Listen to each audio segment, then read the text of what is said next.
Salut tout le monde et bienvenue au podcast Les vraies affaires zéro bullshit. Ici Roch Cholette. Merci beaucoup d'être là. Et je veux vous parler de quelque chose qui nous touche directement, qui touche notre portefeuille directement aujourd'hui. Je veux vous parler de ce qui s'est passé au conseil municipal de la ville de Gatineau hier. Mais avant, quelques messages. Comme vous le savez, si vous êtes en mesure, partagez le podcast. Abonnez-vous à la chaîne. Faites connaître la chaîne. Il y a bien des gens qui me demandent, ils me croisent dans un commerce. Coudonc, Roch, t'es rendu où? Faites-leur connaître la chaîne on va être plusieurs ou plus nombreux à écouter ça. C'est très bien pour nous. L'autre chose, n'oubliez pas d'inscrire l'indice du jour à la fin du podcast dans la section commentaires sous le podcast sur la chaîne YouTube. Vous pourriez gagner 100 $. Je veux vous parler aujourd'hui de mon ami Carlos Miljour, le photographe animalier. On attend avec impatience les photos, l'encadrement des photos qu'on a sélectionnées. On en a sélectionné qui nous ont été transmises par voie de courriel. Donc, on est capable de faire ce qu'on veut avec ces photos. On peut les utiliser, par exemple, des photos de Bubble dans les médias sociaux. On peut les faire imprimer si on veut, mettre ça dans un cadre. Mais on a fait faire aussi deux photos dans des cadres un peu plus gros. Puis on va mettre ça sur un de nos murs. On est pas mal excités de cela. Puis je veux vous dire combien il est très bon. C'est de beaux souvenirs de votre animal qui n'est pas éternel, soit dit en passant. Carlos Miljour, si vous allez voir sur son site, vous allez voir beaucoup d'exemples de photographies d'animaux qu'il présente. Vous allez, je pense, voir quelques photos de Bubble aussi. En tout cas, moi, je suis bien impressionné par ce qu'il fait. C'est un gars de l'Outaouais, il a gagné toutes sortes de prix. Un gars, donc, plein de talent. Puis il fait ça comme AB en passant. C'est même pas son travail à temps plein. C'est pour ça que les prix sont très raisonnables. Donc, Carlos Miljour, photographe animalier, je vous encourage. Je vais vous parler donc de ce qui s'est passé au conseil municipal de la ville de Gatineau hier. C'était le dernier conseil avant l'été. Il va en rester quelques-uns, maximum 2-3, là, avant les prochaines élections municipales prévues pour le premier dimanche de novembre. Bon, pourquoi c'est important? C'est surtout le sujet dont je vais vous parler. C'est qu'on est arrivé à la conclusion d'une saga impliquant le maire et la directrice générale. Une saga qui va nous coûter ben cher. Pour du vent, pour zéro, pour pas de service, là. De l'argent gaspillé. La faute du maire. Je vous explique ça tranquillement. Vous savez, une directrice générale à la ville de Gatineau, ça signe un contrat. Ça signe un contrat avec une durée déterminée dans le temps. C'est pas une job à vie. C'est une durée déterminée dans le temps. Ça peut être renouvelable, bien sûr. Et le conseil s'entend avec la directrice, la personne, cette fois-ci c'est une dame d'expérience qui avait eu le poste, Marie-Hélène Lajoie, une avocate qui avait eu le poste, qui avait eu un contrat. Le contrat avait été signé pour une période de 8 ans. Pour une période de 6 ans en 2018. Une période de 6 ans en 2018. Et le salaire avoisinait 270 000. Avec les progressions, cette année, elle gagnait 279 000 $ par année, plus avantages, plus voiture. Je commence avec ce bout d'éléments-là. Et puis, dans le contrat, il y avait une clause qui stipulait que si le contrat n'était pas renouvelé au bout du 6 ans, donc 2018 jusqu'au 31 décembre 2024, elle avait le droit à 1 année de salaire. Au terme, donc, du contrat qui ne serait pas renouvelé. 1 an de salaire. Ce contrat signé donc en 2018, soit 1 année après l'arrivée, l'élection donc de ce conseil, le conseil qu'on a présentement, pour une période de 6 ans, ce qui attachait bien solidement la prochaine administration. Où est-ce que le nouveau maire, parce qu'il y aura un nouveau maire, puis le nouveau conseil, aurait dû vivre avec la directrice générale en 2021 jusqu'en 22, en 23 puis en 24. C'est presque tout le mandat, ça. Ça, c'est l'aide de Maxime Pedneau-Jobin qui avait attaché les mains du prochain conseil. Pourquoi un contrat de 6 ans? Personne ne l'explique. Considérant qu'on a des termes de 4 ans aux élections, puis ça, c'est arrivé 1 année après l'élection de 2017. Donc, on a une directrice générale qui semblait faire l'affaire. Moi, je trouvais qu'il y avait pas mal de carences dans son administration. C'est quelqu'un qui n'est pas facile d'approche, qui est assez hautaine de nature ou qui a une perception assez hautaine. Et là, qu'est-ce qui arrive? Ça sort de nulle part, cette affaire-là. Puis en février, le maire, essentiellement, demande à la directrice générale de quitter. Le maire, pas le conseil, le maire, de son propre chef, décide de dire « Je veux que tu t'en ailles ». Une fois qu'il avait annoncé qu'il n'était plus candidat. Et là, depuis donc le début février, puis on est en juillet, le diable est aux vaches. Qu'est-ce qui est arrivé depuis ce temps-là? Ben, il y a une couple d'affaires qui est arrivée. Donc, la chicane est pognée entre le maire puis la directrice générale. Le maire transfère la patate chaude au comité exécutif. Son faire-valoir, Cédric Tessier, qui fait tous les jobs de bras du maire. La directrice générale part en congé de maladie. Bien payée, là. Décide d'envoyer une mise en demeure à la ville, puis tout ça se ramasse devant le tribunal administratif du Québec. On apprend que pendant cette période-là, plusieurs mois, on n'aurait pas payé la directrice générale. Et là, hier, au conseil municipal, on présente une résolution à l'effet que, bon, mais on s'est entendu hors cours avec Marie-Hélène Lajoie, elle quitte, puis on nomme un nouveau directeur général par intérim jusqu'aux prochaines élections. Et ce sera le prochain conseil qui décidera. Eh bien, c'était pas la même logique en 2018, hein, quand ils ont signé 6 ans. Mais là, un instant, là, on s'est entendu pour qu'elle quitte. Et tous les détails de l'entente restent confidentiels. Et là, j'ai un problème. Là. C'est de l'argent public. C'est de l'argent des contribuables. Si c'était allé devant le tribunal, l'entente, ou le jugement plutôt, aurait été public, son contrat était public, il n'y a aucune raison. Je comprends que Marie-Hélène Lajoie souhaite que ça soit caché, là, le deal financier qu'elle vient d'avoir. Mais il n'y a aucune raison, en termes de gestion de deniers publics, que cette entente soit confidentielle. Je vous le répète, là, s'il n'y avait pas eu d'entente puis il y avait eu un jugement, ça serait public. Je ne vois pas comment, parce qu'on a réussi entre avocats à signer ça entre des portes closes, qu'on puisse permettre à une ville de cacher comment on va utiliser l'argent des contribuables. Je ne comprends pas ça, moi. Ils ont honte de quoi dans l'entente? Surtout, on va comprendre, c'est quoi les motifs? C'est-tu parce qu'un maire s'est levé un matin, puis il était en maudit, puis il a dit « Je veux plus t'avoir parce qu'elle n'a pas dit oui à ses flagosses, elle n'a pas dit oui à ses caprices, elle y a tenu tête, puis il a dit « Ça va faire, puis je te sac dehors. » Puis là, on récolte les pots cassés de la prima donna qu'est Maxime Pedneau-Jobin. Là, on va payer, c'est les contribuables gatinois qui vont payer pour les sautes d'humeur du maire.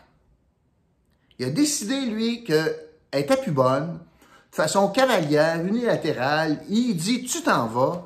Puis le résultat, ça a pris plusieurs mois, puis on va payer. On va payer, je pense, pas mal d'argent, considérant qu'il restait quand même 3 ans de contrat. Il restait 1 an de salaire après ça, si elle n'était pas reconduite, selon les termes de son contrat. Puis il y a plusieurs mois qu'elle n'a pas eu de salaire. Fait que moi, j'ai l'impression que ça va coûter un bras, cette affaire-là. Puis le conseil, majoritairement, parce que ça a fini 14, laissez-moi voir mes notes, ça a fini 14 qui ont voté pour, 5 qui ont voté contre, mais ça a fini 14 contre 5 qui sont d'accord avec une entente confidentielle pour se débarrasser de la directrice générale. Puis l'argument de Cédric Tessier, je vais vous en parler de Cédric Tessier, c'est « Ah ben écoute, on va sauver de l'argent avec les avocats ». C'est bien la première fois que Gatineau veut sauver de l'argent dans les avocats, parce que quand c'est des citoyens qui sont pognés, là, la ville les poursuit à mort. Puis les avocats, il n'y a jamais trop de dépenses dans les avocats. Et là, je trouve ça, premièrement, sur la question de la transparence, c'est épouvantable. Sur la question de pourquoi est-ce qu'on est obligé de payer pour renvoyer quelqu'un qui n'a jamais eu d'évaluation de rendement? Et où le problème? Pourquoi est-ce qu'on fait ça? On ne le sait pas. C'est-tu juste une bulle au cerveau au maire de Gatineau? Je pense qu'il y a un autre motif. Je vous en parle dans une minute. Puis ça n'a pas de bon sens qu'on ne sache pas combien ça va coûter, cette folie-là. Ça n'a pas de bon sens. D'ailleurs, on le saurait si c'était un jugement. je vous parlais du vote d'hier. Je veux vous dire, je veux vous nommer les conseillers qui se sont tenus debout en disant ça n'a pas de bon sens cette affaire-là. Là. Ça n'a pas de bon sens cette deal-là. Là. Alors bravo à Mike Duggan qui a voté contre, à Gilles Carpentier, à Nathalie Lemieux, à Marc Carrière, puis à Jean-François Leblanc. Alors, ce sont les 5 conseillers qui ont voté contre un chèque en blanc, en cachette, pour acheter la paix avec une directrice générale qui, manifestement, était à couteau tiré avec la main, mais on ne sait pas pourquoi.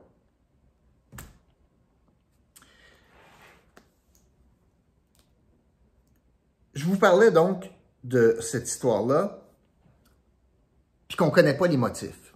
Mais moi, je vais vous en proposer un motif. Parce que tout semble s'aligner pour ça. Le maire, en 2018, trouvait qu'il devait attacher le prochain conseil jusqu'en 2024. Le maire ne dit pas qu'est-ce qui est arrivé pour susciter ce volte-face. Il a fait ça après avoir annoncé qu'il quittait. Puis là, le prochain conseil, bien, finalement, on décide de ne pas attacher le prochain conseil. On verra, ça sera eux autres qui décideront. Donc, en contrario à ce qu'ils ont fait en 2018. Mais pourquoi le maire ferait ça? Parce qu'il fait une job de bras pour Maude Marquis-Bissonnette. Parce qu'il ne voulait pas qu'elle soit obligée de se salir les mains dans la première année de son mandat, si elle gagne. Je pense pas, là. Mais si elle gagnait, là. Fait qu'il voulait y faire une petite fleur. Il voulait y donner, en anglais, on dit un clean slate. Il voulait faire la job de bras pour elle, manger les tomates pour elle. Le monde ne se souviendront pas de ça. Elle a voté pour en passant. Elle était d'accord, elle, de gaspiller de l'argent. J'espère que vous allez vous en souvenir, là. Elle était d'accord pour gaspiller de l'argent, pour acheter le silence puis la paix. Alors, le maire décide de faire des basses œuvres pour Maude Marquis-Bissonnette en nettoyant l'ardoise, en faisant payer un montant que je ne connais pas, mais que je suis certain qu'il y a beaucoup d'argent, aux contribuables pour permettre à sa dauphine de choisir quelqu'un avec qui elle va s'entendre. Alors que c'est le même conseil qui a attaché le prochain conseil jusqu'en 2024, puis Maude Marquis-Bissonnette était d'accord là-dedans. Alors, moi, je pense que c'est pour ça que le maire a décidé de jouer au gros bras dans l'histoire de cette directrice générale. Pour paver la voie à la suite des choses. Puis vous voyez, ils ont décidé de ne pas nommer de directeur général comme à temps plein pour 2 ans, par exemple. Non, il est intérimaire jusqu'aux élections. C'est ça le communiqué. Luc Barre, que je connais, là, qui est correct, là, mais voyez-vous comment c'est du 2 poids, 2 mesures? Il y a quelque chose, il y a anguille sous roche, puis le conseil joue là-dedans. Le conseil joue dans la cachette, puis vous autres, les contribuables, payez pour rien, payez pour aucun service, payez pour l'envoyer chez elle à rien faire. Pourquoi? On ne le sait pas. Parce que le maire a eu une lubie. Il s'est levé un matin et il dit « quin. Il prépare le terrain pour Maude. C'est ça, Action Gatineau. Parlant d'Action Gatineau, je vous ai parlé de Gilles Carpentier qui a voté contre la résolution. Gilles Carpentier a une longue expérience en ressources humaines au fédéral, a présidé le comité exécutif, en passant,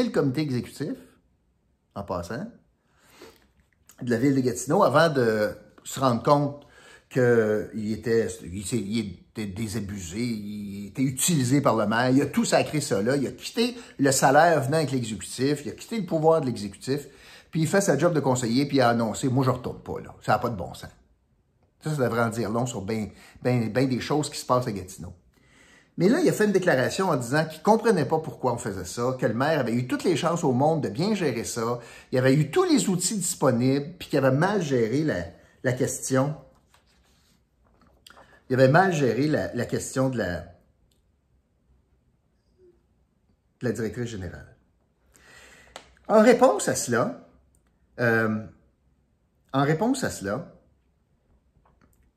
Cédric Tessier a dit ceci. Il parlait de Gilles Carpentier, en passant, l'ancien président du comité exécutif. Alors, il a dit ceci à propos de Gilles Carpentier. « J'espère que ça lui a fait du bien de se défouler hier. » En faisant référence, donc, au débat sur ce sujet-là qui qu'il y a eu rage hier. Pourtant, ce que Carpentier a dit, c'est « J'ai voulu rétablir les faits quant aux règles de l'art qui s'appliquent en gestion des ressources humaines et de rendement. Malgré des avis et des conseils, le maire a failli à ses responsabilités. Il a fait preuve d'un manque flagrant de leadership. C'est un fiasco administratif. » C'est ce qu'il a dit. Et Cédric Tessier, donc, fidèle à son habitude, s'attaque à la personne, pas sur le fond, pas sur le manque de leadership, mais en disant d'un petit ton baveux, ben, j'espère que ça a fait du bien, là, il s'est défoulé, là. Bon, ben, en voulant dire, tiens, next, on s'en calisse de ce qu'il pense. Ça, c'est les propos de Cédric Tessier, un autre qui quitte le navire d'Action Gatineau.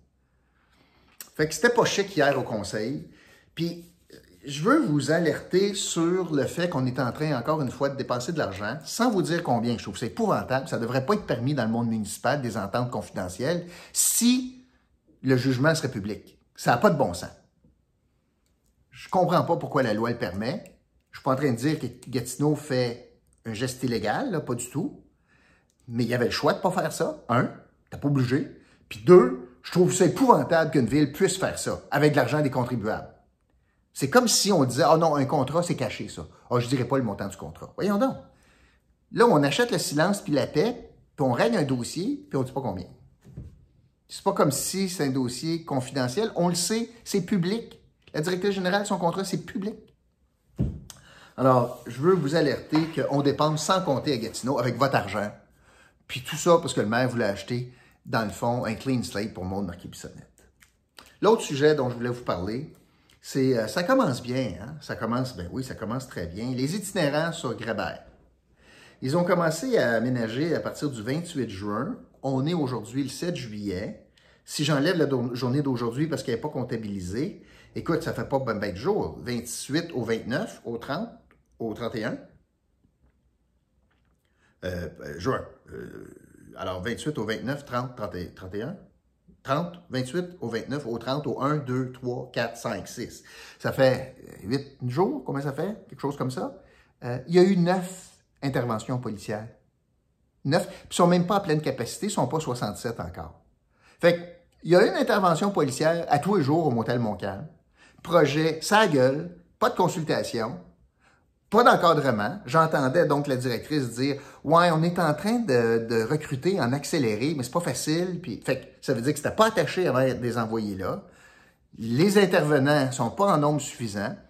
Puis d'ailleurs, l'argument pour dire « On va les envoyer là », c'était justement le CISO qui disait « Ouais, mais vous savez, il n'y a pas eu d'appel à la police depuis qu'on a envoyé une couple depuis l'automne. » Bon, mais là, si ça devait être le critère, bien, depuis le 28 juin, on est le 7 juillet, il y a eu 9 interventions policières. T'sais, un autre dossier, un autre fiasco administratif à Gatineau, puis du CISO. Quand tu ne consultes pas, puis tu fais ça trop vite, puis tu veux le faire dans le dos des citoyens, c'est ça que ça donne. Alors aujourd'hui, c'est le mot fiasco. L'indice du jour, fiasco. Fiasco administratif, de leadership, fiasco des itinérants, tout ça sous la belle direction de Maxime Penneau-Jobin. Sortez vos chéquiers, ça va coûter cher, grâce à Action Gatineau. Merci beaucoup tout le monde. Je vous retrouve demain pour un autre podcast, Les vraies affaires zéro bullshit. Salut.